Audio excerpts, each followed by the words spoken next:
you to react. South Carolina Senator Lindsey Graham, who's the chairman of the Senate Judiciary Committee. Senator, this is a big story. Why wouldn't that come up? Well, number one, forget about the emails. We do know that Hunter Biden received millions of dollars from Burisma, the most corrupt natural gas company in the Ukraine. Here's what's important. Joe Biden was given the portfolio of the Ukraine to go clean up corruption. He gives a speech to the Ukrainian parliament about corruption. While he's talking to the Ukrainian parliament about corruption, his son is on the board of the most corrupt gas company in the Ukraine. Can you imagine if Donald Trump, and you said this previously, this had been somebody in the Trump family, got this sweetheart deal? What do you think Stephanopoulos would have said?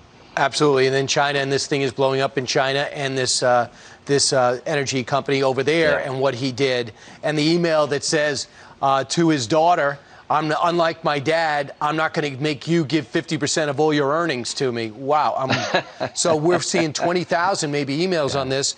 But the bottom line is you couldn't get it on Facebook. You couldn't get it on Twitter. They blocked it. And if you tried to retweet it, they brought you down and suspended you. And that resulted in you doing what yesterday with Ted Cruz?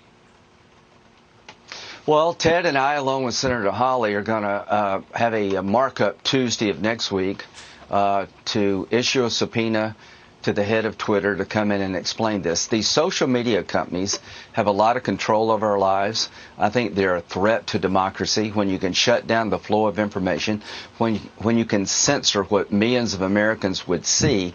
That's a threat to democracy. This Section 230 we talk about, where you can't sue a media company if they post something that libels you. You can't sue them if they censor your content. Section 230, this is the beginning of the end of Section 230. Liberals don't like it. Conservatives don't like it. My mission in life, if I come back to the Senate in the next session, is to eliminate Section 230 liability protections for social media companies. So depending on your vote with Judge Barrett, who's, I think, by all accounts, been sensational over the last 3 days, that'll decide whether Joe Biden packs the court or not. I'm sure you've seen that soundbite.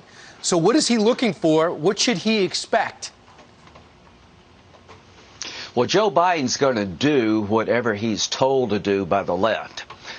You know, Dianne Feinstein said something nice to me at the hearing about the way I was patient and allowed the Democrats to talk. She's going to vote against Barrett. She didn't like the process. She called it illegitimate, but she was at a human level. I know her. She sits by me. We're friends, opposite sides of the aisle. Look what happened to her when we hugged for about 5 seconds. The entire left came down on her, wants to kick her out of her job. So here's what Joe Biden's going to do. Live in fear of these people. They have taken over the Democratic Party. I hope you understand what happened yesterday.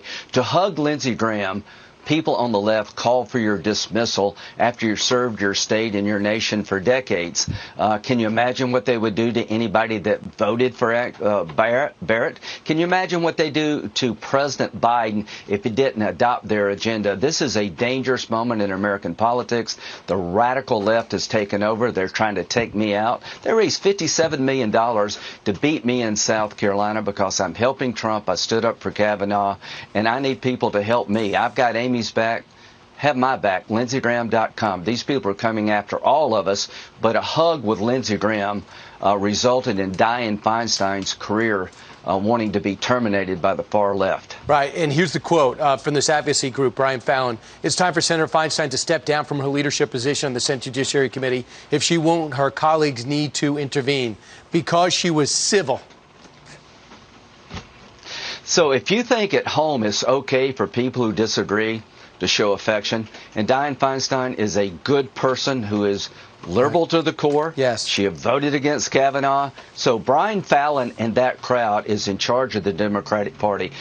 Joe Biden will stack the court. They will add numbers to the court to make it liberal. They will do away with the Electoral College to deal out South Carolina. They're trying to they're on a search and destroy mission when it comes to everything Trump. They will transform this country. And if you're a Democrat, get in their way. Just imagine what you would do if you stood up.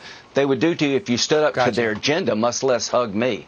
Senator, great job this week. I can't hug you because I don't want to get Brian Fallon mad. And you're not here.